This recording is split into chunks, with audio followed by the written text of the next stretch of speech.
Ang kwento ni Tomby.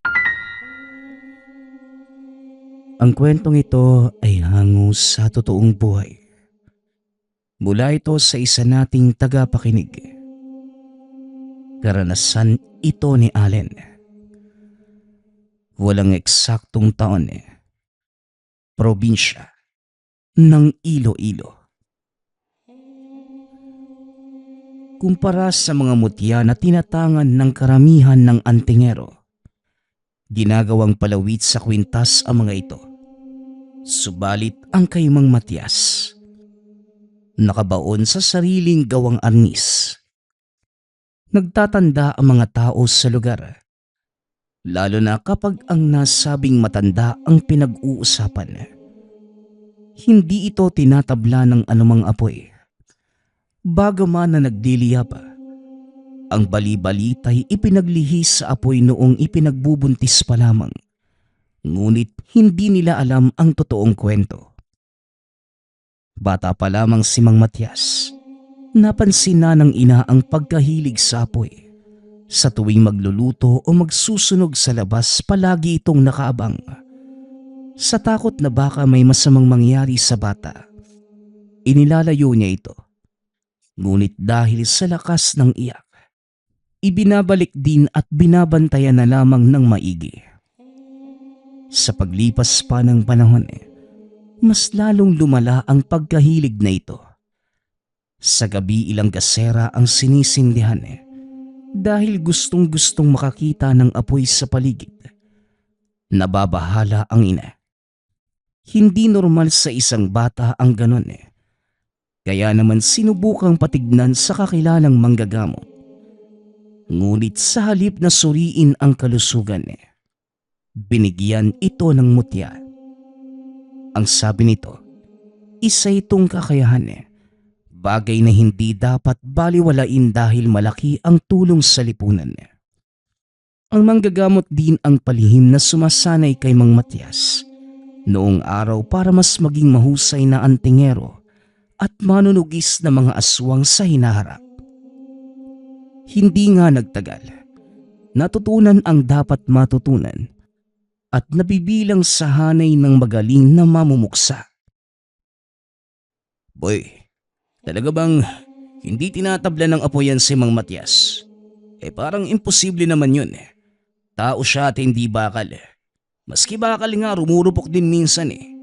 Sino ba ang nagpapakalat ng usaping yan? Nang mabigwasan ko lang. Wika ng binata na nagngangalang Allen. Dati kayatang anak ng uod Hindi lilitaw ang isang usapin kung walang patunay. Kilala mo yung mga tao dito sa atin. Hindi sila basta-basta nagsasabi ng walang basehan. Saka dati pa yan panahon ng mga lolo natin. Sa tingin ko nga, immortal si Mang Matias. Kasabay niya yung ninuno ko pero patay na yun. Siya, buhay na buhay at hindi ganong matanda.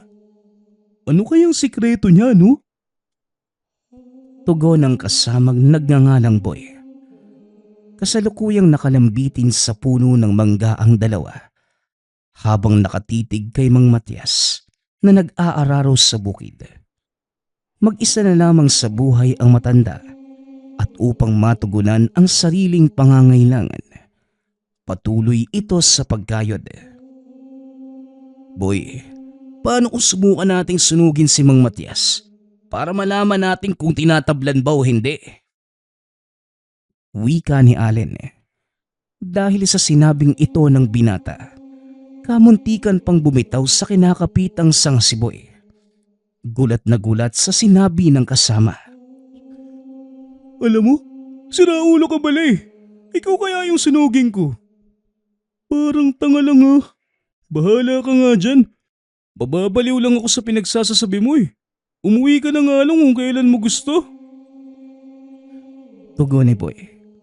Dali-dali namang bumaba si Allen sa takot na maiwang mag-isa. Saglit pa nitong tinitigan si Mang Matias nang matapat sa kinalalagyan ng matanda. Napadako ang tingin sa arnis na nasa gilid. Dali-daling umupo sa katabing bato upang mas lalong makita sa malapitan. Sinasabi ng karamihan na merong kapangyarihan ang arnis na pagmamay-ari na matanda. Kaya naman pinagkainteresan ito ni Allen.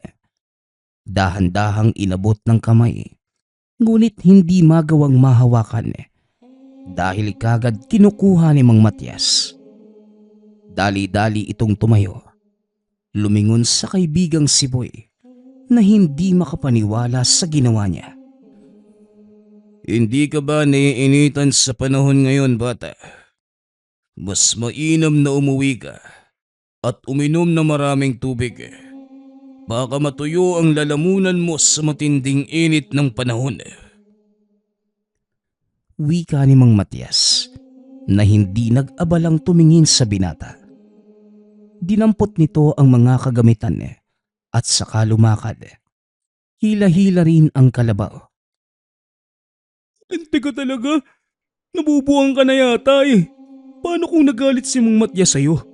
Alam mo ikaw, dapat sa'yo kinukulong na lang sa bahay eh. Ilang beses mo na tong ginawa. Maraming bagay na pwedeng pagkainteresan. At ang matandang yun pa talaga yung naisip mo? Pambihira, mayayari tayo niyan eh. May sinabi si Mang Matias lagot ka talaga. Sabi pa naman nila, kapag may sinabi yun mangyayari talaga eh. Malas mo kapag masama. Tatayo ka na lang ba dyan? O sige, bahala kang matusta. Wika ni Boy. Napakamot na lamang sa ulo habang papalayo. Naiwan si Allen sa kalagitnaan ng taniman, saka lang lumakad ng matauhan. Pagsapit ng hapon, bumalik sa manggahan sina Allen at Boy. Naroon muli si Mang Matias, nag-aararo pa rin. Tahimik nila itong pinanonood. Ngunit si Allen ay hindi mapigilan ang sarili na pagmasdang mabuti ang matanda. Lalo na ang palaging bit-bit nitong arnis. Hoy Boy, talaga bang nagbabaga yung arnis ni Mang Matias? Tapos, totoo din ba na hindi siya natatakot sa aswang? Napaka-misteryoso ng taong yan eh. Maraming sabi-sabi tungkol sa kanya, pero ang hirap kumpirmahin dahil hindi naman makausap. Wika ni Allen. Nang sandaling matapos na sa pagsasalita, natahimik nang biglang lumingon sa kanilang gawising Mang Matias na para bang nadinig nito ang usapan. Umiwas na rin ang tingin matapos ang ilang sandali. Ayan, daldal pa. Alam mong mahiwaga yung tao, ang dami mo pang sinasabi. Manahimik ka na nga lang dyan at tulungan mo ko manguha ng mga mangga. Bago pa tayo maabutan ni Mang Johnny, hahabulin tayo ng ita kapag nakita tayo nun. Bilisan mo na. Wika ni Boy. Napabuntong hininga na lamang si Allen. Sinunod ang sinabi ng kaibigan. Subalit hindi pa rin maiwasang sulyapan ng matanda. Paglipas ng ilang oras, nasundan na lamang ng tingin ang paglayo ni Mang Matias. Tapos na itong mag-araro. Hindi napigilan ni Allen ang sarili. Nagmamadaling bumaba ng puno at saka sinundan ito. Pagkarating sa tahanan ni Mang Matias, kagad itong nagtago para hindi mahuli. Sumiksik sa tambakan ng talahib sa tabi. Sinilip nito ang matanda na abala sa pagtali ng kalabaw. Nanlaki pa ang mga mata nang mapagtanto ng binata na ang mismong kinalalagyan ng mga sandaling yun ay malapit lamang sa lubluban nito. Kaya nang magsimulang sumampas sa putik ang kalabaw, napapikit na lamang dahil sa talsikan. Nang sandaling umalis ang matanda, saka lamang ito lumabas. Nagmamadaling lumayo sabay kuha ng mga dahon para tanggalin ang mga mansya ng putik. Naku naman kung kailan nakapwesto saka naman may ganito. Bakit ba kasi hindi ko napansin yung lubluban na yan? Narumihan tuloy ako. Wika ni Allen sa sarili. Oo nga naman. Bakit nga ba? Sa laki niyan, imposibleng hindi mo makita. Sandali, ikaw yung bata doon sa taniman ah. Hanggang dito ba naman sa tahanan ko nakasunod ka? Bata, hindi ako naghahanap ng aampunin. Kaya umalis ka na. Wika ni Mang Matias. Napalundag si Allen sa gulat. Hindi inaasahan na mahuhuli ito ng matanda. Mang Matias, kayo po pala yan? Ay, nagtanong lang naman ako. Napibiga na. Bata, hindi mo kailangang mataranta. Ano ba ang sadya mo sa akin? Bihira lang akong humarap sa tao. Kaya madaliin mo. Wika ni Mang Matias. Napahugot ng hininga si Allen. Pinapakalma ang sarili habang nag-iisip kung paano magsasalita sa harapan ng matanda. Sa puntong ito, seryosong seryoso at diretso sa mga mata ang titig. Magpapaalam lang po sana ako kung pwedeng hiramin yung kalabaw nyo. Napagpasyahan po kasi namin ni Boy na aralin yung pag-aararo para may magawa naman. Alam nyo naman po na sa dami ng sakahan dito sa atin, may naghahanap ng aararo. Pagpapalusot ni Allen, naitikom naman kagad ang bibig, sabay hingang malalim. Kabadong-kabado dahil sa paraan ng pagtitig ni Mang Matias na kung ilalarawan ay tagos hanggang buto. Ganun ba? Hiramin ang kalabaw ko para may magamit sa pag-aararo. Bata, maayos naman yata ang pagkakapwesto mo kanina sa tambakan ng talahib ah. Di ka ba nabago ko ano? May kalabaw kasi kayo kaya bakit kailangan niyong manghiram sa akin? Wika ni Mang Matias. Napalunok si Allen. Ngayon lamang napagtanto ang sinabi. Sa pagkataranta hindi na napansin ang lumalabas sa bibig. Pero sige, kung yan ang gusto mo, pwede niyong hiramin ang alaga ko. Pero dapat may balik bago mag-alas 6 ng gabi. Kailangan walang diferensya sa sandaling may uwi. Mahirap alagaan ng isang kalabaw. Iniingatan ko yan. Sa sobrang istrikto siguro ng lolo mo, hindi pinapagalaw ang kalabaw niya. Tama ba? Dugtong ni Mang Matias. Wala sa sariling napatango si Allen. Sinasabayan na lamang upang hindi mahalata ang totoong pakay sa lugar. Ngunit nang sandaling iniaabot na sa kanya ang tali ng kalabaw, natigilan ito dahil hindi marunong. Itinakbo siya nito na naging dahilan para magtamo ng maraming galos. Naku naman, ano na naman ba yung pumasok sa utak mo, Allen? Hihiram-hiram ka ng kalabaw, tapos ngayon iiyak-iyak ka sa tinamo mong sugat? Ang lala mo na talaga, pare. Wika ni Boy. Nasa ilalim ng lilim ng mangga ang dalawa. Hindi magawang umuwi. Sa takot na baka mapagalitan lalo. Malay ko ba na ganito pala yung magiging takbo ng pagsunod ko kay Mang Matias? Gusto ko lang naman sanang malaman kung gaano katotoo yung sabi-sabi nila tungkol sa kanya. Putik yan. Nagkasugat pa ako. Lintik yung kalabaw na yan Tugon ni Allen. Binato pa ang nakataling kalabaw. Yun lang? Bakit ba kasi gusto mong malaman yung tungkol kay Mang Matias? Hindi pa ba sapat yung salita ng mga ninuno natin? Naiiba nga yung matandang yun kumpara sa atin na ordinaryong tao lang. Kaya wag ka na magtaka no? Napapahama ka tuloy sa katigasan ng ulo mo. Wag kang tumigil, hindi lang yan ang aabutin mo. Wika ni Boy. Nanguha ito ng iilang dahon ng agonoy, dinikdik, at saka iniabot kay Allen para igamot sa mga sugat. Malala ang natamo nito sa bandang tuhod. Alam mo, sa kakulitan mo, ikaw tuloy yung inararo ng kalabaw. Sana naman magtanda ka na. Bilisan mo yung paggamot dyan dahil isasauli mo pa yan. Hiram ka ng hiram, di naman marunong humawak. Patuloy na paninermo ni Boy. Ngunit dahil ayaw na ni Allen, ito na lamang ang nagsauli. Bago gumabi, nasa harapan na ng tahanan ni Mang Matias ang dala ang kalabaw. Hindi na ito naglikot at dahil maalam si Boy sa ganitong klase ng hayop, naging maayos ang pagbalik nila.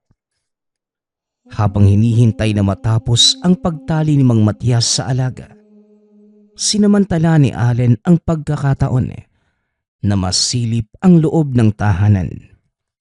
Dumiretso sa pagsilip sa bintana.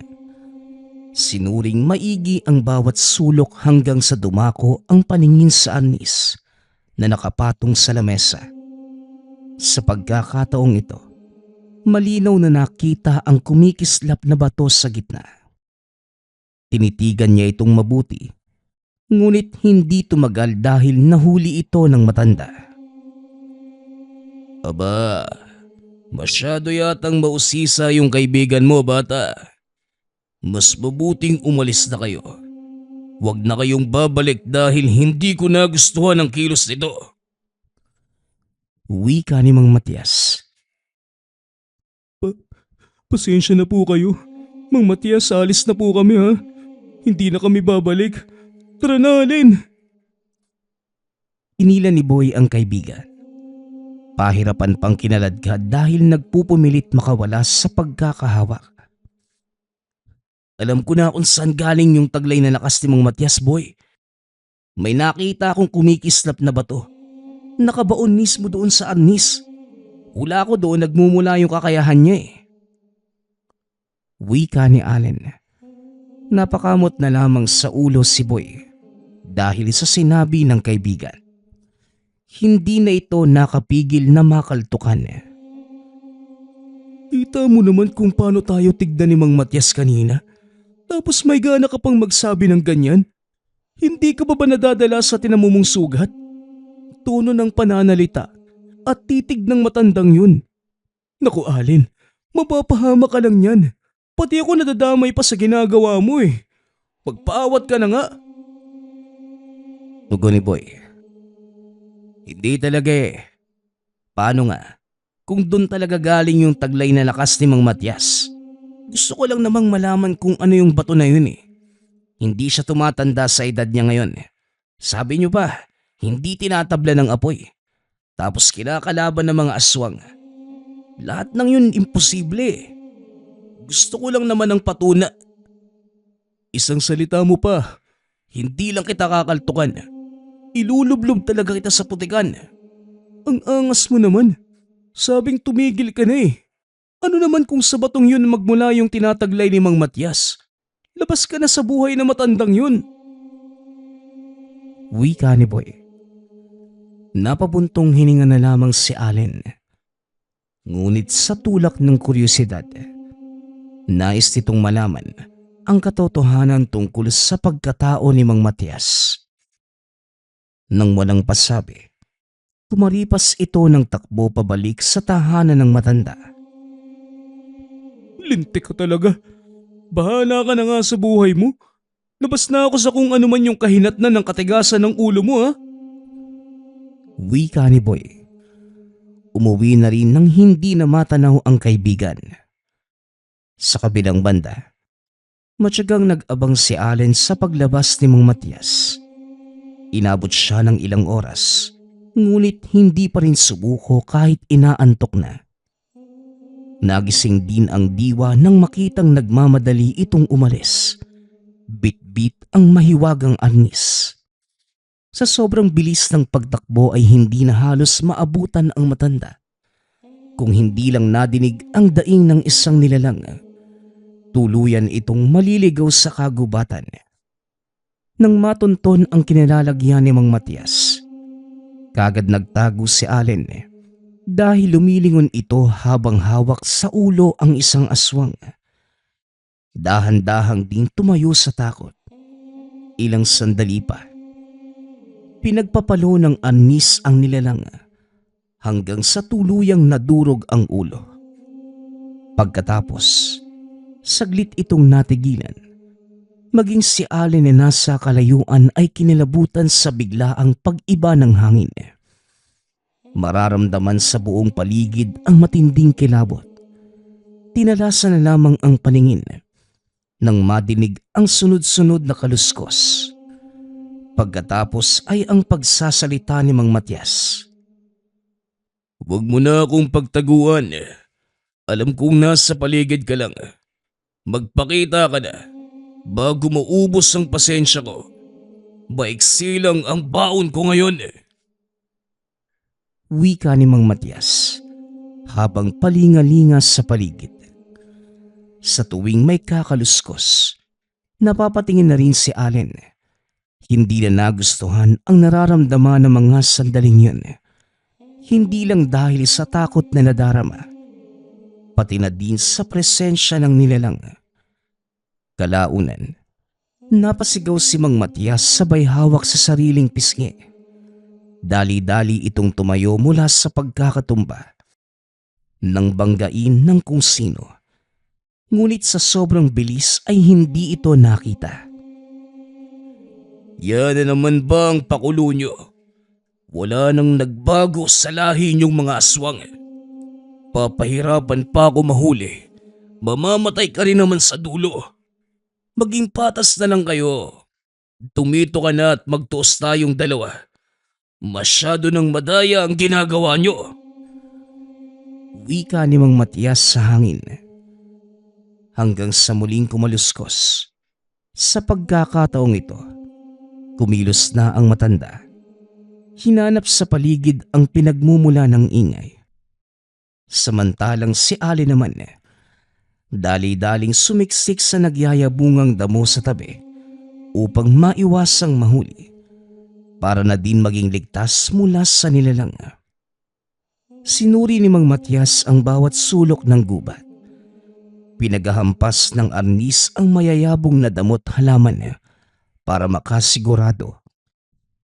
Iilang maliit na puno na din ang natumba matapos matamaan ng matanda. Wala sa sariling napadasal si Allen dahil nasa tapat na niya si Mang Matias na mga sandaling yun. Paubos na ang pasensya ko.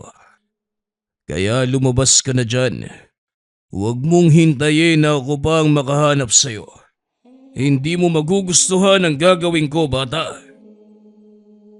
Natulala si Allen sa huling sinabi ng matanda.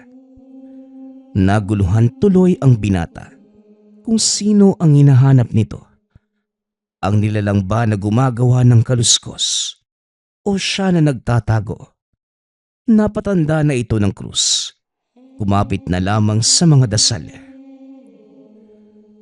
Bibilangan kita. At kapag hindi ka pa lumabas, pasensyahan na lang talaga tayo. 1, 2, 3. Kagad lumingon si Mang Matias nang mapansin ang kaluskos sa likuran. Bumungad ang mabangis na aswang. Tinalon ang namagitang distansya. Sabay tuon ng matutulis na mga kuko. Nasangga naman ang anis at tumilapon sa katapat na puno ang nilalang. Dumadaing ito, ngunit nakuha pa ding bumangon. Muling sumalakay ngunit tumilapon lamang din. Pampihira. Kaya pala ang bigat ng pakiramdam ko magmula kaninang hapon . 2 pa lang makakalaban kong aswang ngayon . Bakit naman nagkasabay pa? Baka naman sa susunod na araw, wala na ako makakalaban dahil ito na tayo . Dalawahan ng pagsalakay. Ano naman ang biniktima nyo sa gabing to? Tanong ni Mang Matias. Kinausap ang aswang na parang tao lamang. Umangil ito bilang pagsagot, sabay kalmot sa mukha ng matanda. Napatras naman si Mang Matias. Hindi naman nasugatan, ngunit nararamdaman pa rin ang sakit. Dito na rin bumigay todo ang nilalang. Patuloy sa pagsugod hanggang sa hindi na nakabawi si Mang Matias. Ilang ulit itong binalibag. Isinasangga na lamang ang mga baraso sa walang tigil na pangangalmot ng nilalang. Sa kabilang banda, hindi makakilos si Allen sa kinalalagyan ng mga sandaling yun.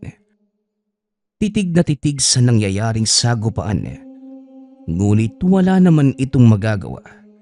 Kahit ilang ulit na sumagi sa isipan na tulungan ang matanda. Habang tumatagal, biglang nabaling ang tingin sa bote at posporo sa damo. Nakita niya itong bitbit ni Mang Matias kanina.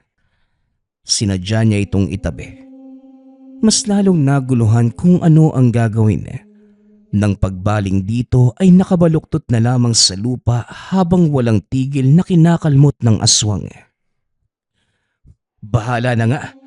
Mang Matias, saluhin mo to. Lumabang ka naman po. Wika ni Allen. Dali-daling tumayo ang binata. Dinampot ang arnis na matanda. Ngunit kagad ding nabitawan nang maramdaman ang init. Tila nagbabaga ang hawakan. Sabay na napalingon sa kanya si Mang Matias at ang aswang. Ngunit wala itong panahon para indahin ang napasong kamay. Dahil kumilos palapit ang nilalang. Nakabuelo naman ang matanda. Napigilan ang halimaw bago maabot ang binata. Mas mabuti sana kung dumapa ka na lang, bata. Umaga man o gabi, ikaw na lang palagi ang nakikita ko. Hanggang dito ba naman? Sinusundan mo talaga ako. Umalis ka na nga lang. Wika ni Mang Matias. Mas lalong nabuhay ang kuryosidad ni Allen nang pasimple nitong dinampot ang arnis. Bumalik ang matanda sa pakikipagtuos sa aswang. Unti-unti itong nakabawi, ngunit muling ibinalibag matapos naging mas agresibo ng nilalang. Nang sandaling tumilapon sa kalayuan si Mang Matias, si Allen naman ang nataranta. Dahil sa kanya bumaling ang atensyon ng nilalang. Nagmamadaling tumakbo ang binata, ngunit napasubsob din ng maabutan. Pagkadapa, hindi na kumilos sa takot na ano ang mangyari. Ngunit dumaing din ng maramdaman ang pagkalmot nito. Sugatan na ang likod. Sandali lang. Ako ang kalaban mo kaya dito ka lang. Dinadamay mo pa yung bata eh. Ikaw naman bata ka. Pakiusap lang. Umalis ka na bago lumala pa ang mangyayari sa'yo. Babala ni Mang Matias. Sa kabila ng pagtamo ng sugat, nakahinga rin ng maluwag. Dahil sa pagbalik ni Mang Matias, hinila nito palayo ang aswang at walang tigil na pinaghahambalos ng arnis. Ibinuhos na matanda ang buong lakas hanggang sa tuluyang mawasak ang bungo nito. Ngunit hindi pa rin huminto. Sa puntong yon ang dibdib naman ang dinurog.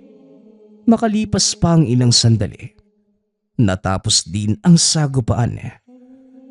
Gumapang si Mang Matias sa kalapit na puno. Doon sumandal. Ipinagpahinga ang sobrang pagod na katawan. Masakit ba, bata?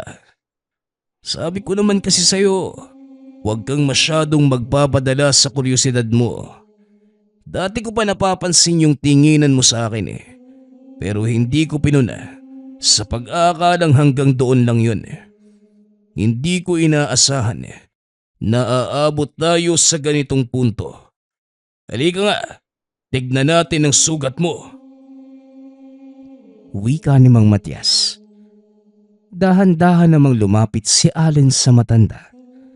Paika-ika dahil sa lala ng hapde. Yan ang napapala mo. Interesadong-interesado ka sa buhay ko eh. Tignan mo, nakatanggap ka tuloy ng kalmot mula sa aswang. Alam mo ba na pwede kang maging katulad niyan sa simpleng sugat na kagaya niyan? Wika ni Mang Matias. Nanlaki ang mga mata ni Allen. Sa pangamba buhat sa sinabi ni Mang Matias, sa takot ay napatitig na lamang. Alam mo, karamihan sa pasyente ng kakilala kong manggagamot Ang nayanggaw dahil lang nakakuha ng sugat mula sa nilalang. Nadadaan pa naman sa gamutan pero may bahid na ang pagkatao. Handa ka naman sigurong lumipad at dumapo sa mga bubong ano? Dagdag ni Mang Matias. Mang Matias naman, di po ako nakikipagbiruan sa inyo ha. Totoo po ba yung sinasabi niyo? Tanong ni Allen. Halos maiyak na ang binata na mga sandaling yun. Humagalpak naman ng tawa ang matanda, lalo na nang makitang naluluha ang binata.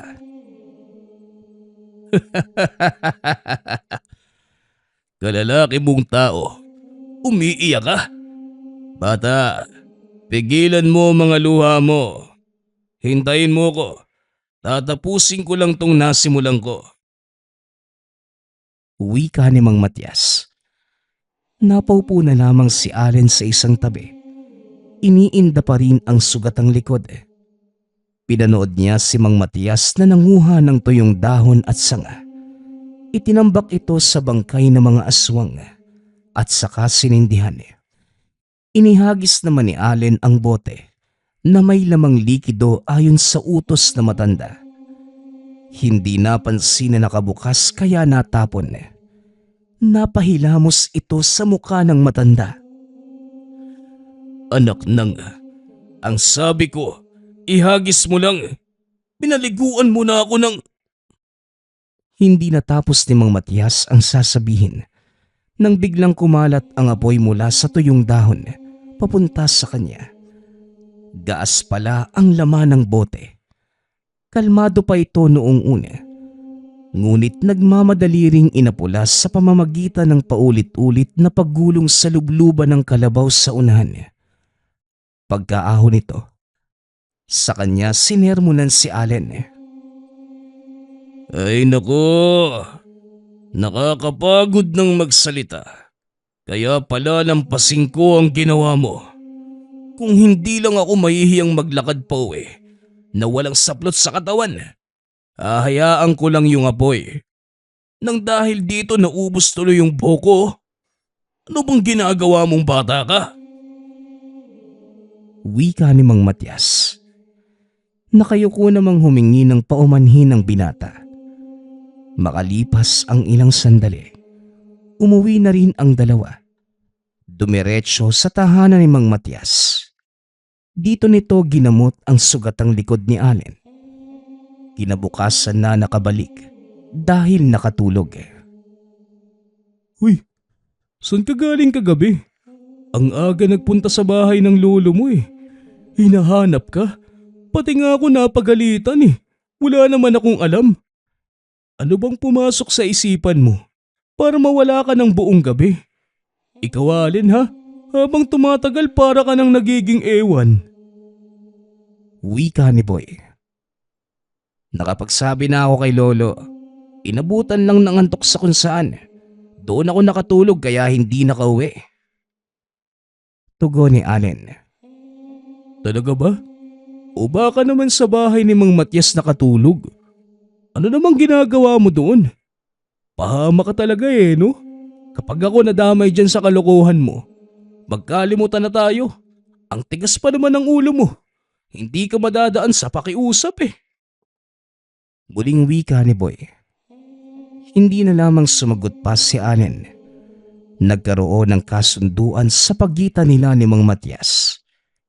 Huwag nitong ipagsasabi na kahit sino ang nakita ng gabing yun. Pagkatapos masaksihan ng buong pangyayari at ang kakayahan ng matanda, natakot itong baliin ang ipinangako. Magmula rin ng araw na yun, binago ng binata ang pag-uugali.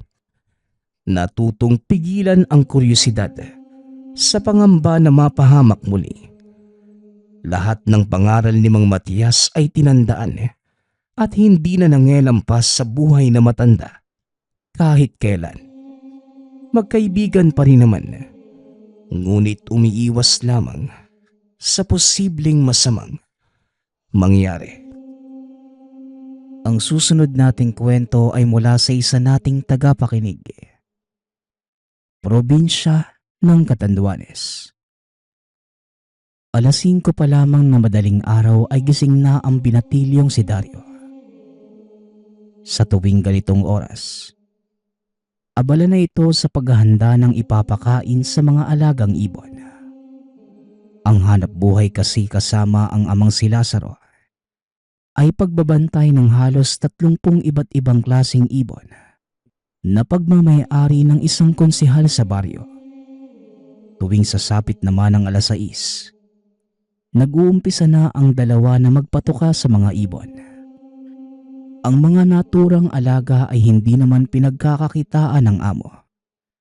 Bagkus isa lamang itong koleksyon na siya namang pinupuntahan tuwing walang pasok o kaya naman may kinakaharap na problema. Ayon sa among konsehal, isa sa mga pantanggal pagod nito ang mga ibon. Kaya naman sa sobrang pagmamahal dito, pinagawan niya ng tahanan ang magamang mangangalaga sa mga ibon. Malapit lamang para mahigit na mabantayan ng mga ito. Sa 3 taon sa serbisyo, wala namang naging problema sina Dario dahil sa napakadali lang naman ang trabaho. Isa pa'y dahil dito, nakakawilihan na rin ang pag-aalaga ng ibon. Sa katunayan, nagkaroon na rin ito ng isang maya na siya namang sinasabay sa pag-aalaga. Isang araw, pagkagising ng binata ay naabutan ang ama na may kinakausap na napakalaking itim na ibon. May mapupula itong mga mata. Napakakintab ng pakpak at higit sa lahat, nakakaagaw pansin ang sugat nito sa kaliwang parte ng pakpak. Dahilan para hindi makalipad. Abatay, napakaganda naman po niyan. Kaso lang, mukhang may nakaaway po atang ibang ibon. San po ba yan ang galing? Gumiti naman ang ama at nagsabing bibihira ang mga ganoong uri ng ibon. Gawa na matatagpuan lamang ito sa pinakaliblib na parte ng kagubatan. Ang sugat naman itong natamo, galing sa isang tao kaya kinakailangan niyang magamot para mabawasan ang paghihirap. Wala namang iba pang tinanong si Dario. Naupo na lamang ito at pinagmasdan ng ama. Hindi man nagsasalita. Ngunit napapansin niyang kakaiba ang paraan ng ama sa paggamot dito. Ang paraan kasing alam niya ay hinuhugasan muna ito gamit ang pinukuloang bayabas. Nilalagyan ng langis na galing sa amo. Ngunit ngayon, binubulungan ito ng kung anong mga salita at pinapahira ng laway. Kahit papano, nagtataka ang binata ngunit sinawalang bahala na lamang ito. Dahil mas madami naman talagang alam si Tatay Lazaro pagdating sa pag-aalaga ng mga hayop.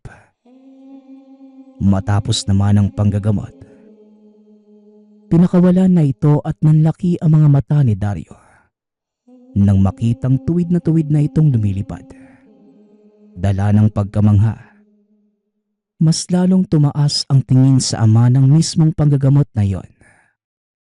Kaya magmula ng araw na yon, palagi nang dumadalaw ang ibon sa tahanan. Maging si Dario ay natutuwa na dito dahil parang tao lamang ang alaga. Kadalasan kasi, naiintindihan nito ang mga inuutos ng binata na siya naman talagang kinakatuwa dahil sa may nakakausap rin tuwing umaalis ang ama. Sa mga nag-aalaga ng ibon, normal lamang ang makipag-usap sa mga alaga. Gawa ng isa ito sa paraan para mas mapalapit dito. Isang gabi, bandang alas 11 ay nagising si Dario dahil sa ingay ng mga alaga. Ang huni nito ay tila natataranta, kaya dali-daling lumabas ng tahanan ang binata. Pagkarating dito, wala namang kakaibang nakita kaya naman naglakad na pabalik sa loob para ipagpatuloy ang pagtulog. Ngunit nang akmang papasok na ito, Bigla na namang nagsiingayan ang mga alaga. Dala ng kuryosidad. Hindi na muna ito pumasok at nagtago sa isang gilid para magmasid. Halos 5 minuto ring wala namang nakikita hanggang sa nasilayan ang kakaibang itim na ibon. Walang humpay sa pagpagaspas ng pakpak nito at batid sa huni ng iba pang mga alaga ang pagkakabahala. Kaya naman nagpatuloy lamang sa pagmamasid si Dario. Nanalo ka ba sa mga lintik na albularyong yon? Dahil dito ay nanlaki ang mga mata ng binata. Gawa ng gising ang ama at ano ang ugnayan nito sa ibon na para bang isa itong kawal. Kasabay ng paglapit nito, paunti-unti ring naging iba ang itsura ng ibon. Dahan-dahang numinipis ang pakpak at paa hanggang sa maging isang lalaki. Sa hindi maintindihang lengguwahe, nagsasalita ito sa harap ng ama. Habang si Dario naman hindi na malaman ang nararamdaman dahil ito ang unang beses na makakita ng ganong pangyayari. Naging masinsinan ang pag-uusap ng dalawa.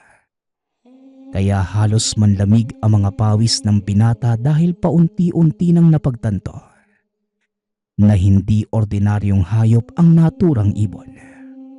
Makailang minuto lamang sa kalagitnaan ng pag-uusap ng dalawa, biglang lumuhod ang nilalang sa harap ni Tatay Lazaro.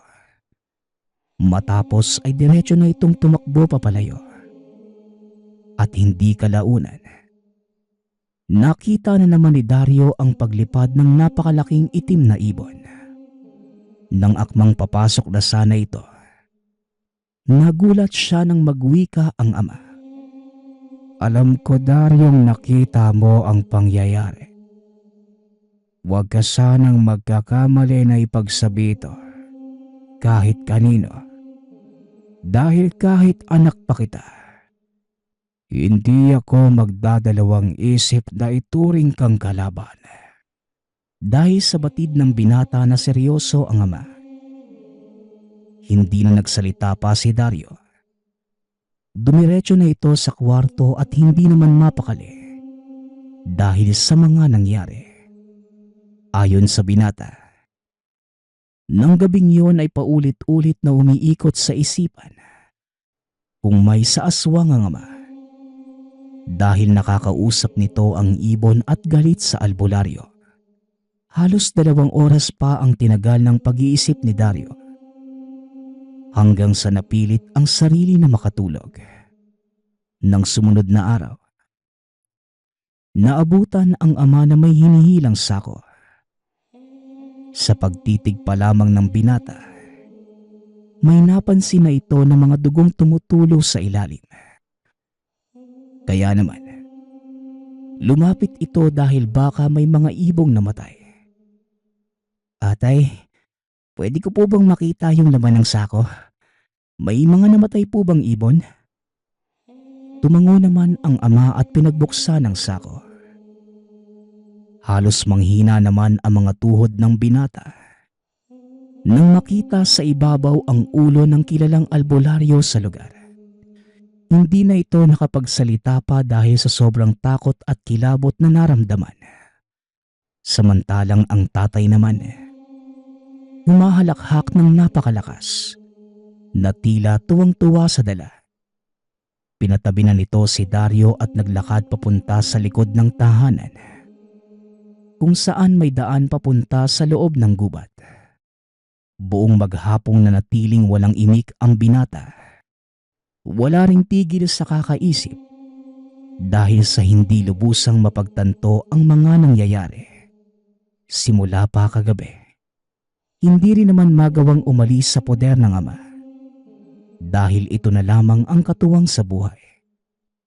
At wala na silang ibang kamag-anak sa lugar hanggang sa sumapit na ang gabi.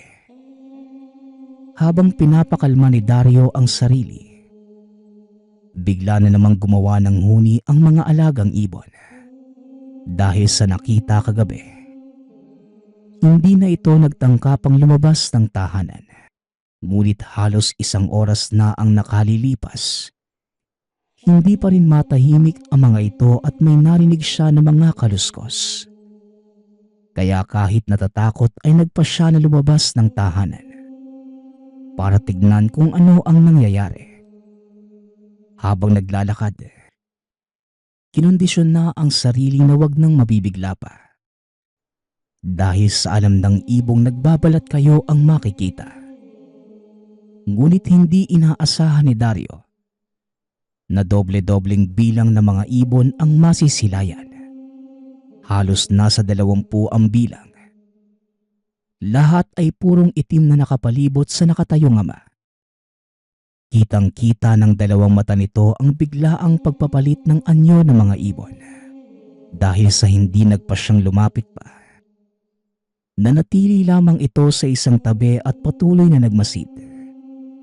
Kagaya ng mga nakaraang gabi. Tila nag-uusap-usap lamang ang mga ito.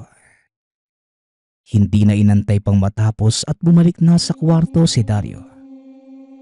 Halos 1 pang oras ang inantay niya bago bumalik ang ama sa loob ng tahanan. Pagkasilay dito, hindi na napigilan ng binata ang sarili. Tay, alam ko na po. Alam ko na pong hindi kayo ordinaryong tao. Hindi ko na din po makakayanin ang mga ganitong pangyayari. Kaya kung maaari po, aalis na lang po ako. Dahil baka mabaliw lang po ako eh. Malaki po ang respeto ko sa inyo. Dahil kayo ang nagpalaki sa akin. Pero ayoko pong maging kabilang sa grupong meron kayo. Sa puntong yon, wala nang naisip ang binata kundi lisanin na lamang ang lugar. Kahit hindi alam kung saan patungo. Hindi na rin makayanan pa ang mga pangyayari. Isa pa'y bata pa lamang ay takot na talaga ito sa mga kakaibang nilalang. Hindi naman ito pinigilan ng ama sa kagustuhan. Kaya kinaumagahan ay lakas loob na nilisan ang lugar. At yun ang naging huling alaala ni Dario sa baryong kinalakihan. Magpasa hanggang ngayon. Nakatira pa rin ito sa isang syudad. Nagawa rin namang umuwi ng 1 beses sa dating tahanan. Ngunit hindi na doon naabutan pa ang ama. Nagtanong-tanong na rin siya sa mga kapitbahay. Ngunit ang lahat ng ito ay walang alam sa kung nasaan na si Tatay Lazaro. Wala din namang bangkay na natagpuan dito. Malaki ang paniniwala ni Dario na baka tuluyan na itong sumama sa grupo. Matagal na panahon na ang nakalilipas. Magmula nang mangyari ang lahat ng ito. Ngunit nananatili pa rin pala isipan kay Dario.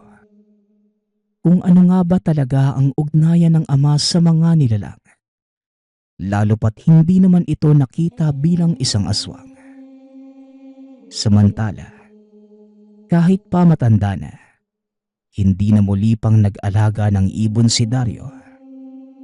Dahil sa tromang dala ng ibong kawal ng ama. Nagpapasalamat nga pala ako sa lahat ng sumusuporta sa ating channel. Nawa ay patuloy niyong suportahan at pakinggan ang ating mga kwento. Hanggang sa muling pakikinig. Paalam.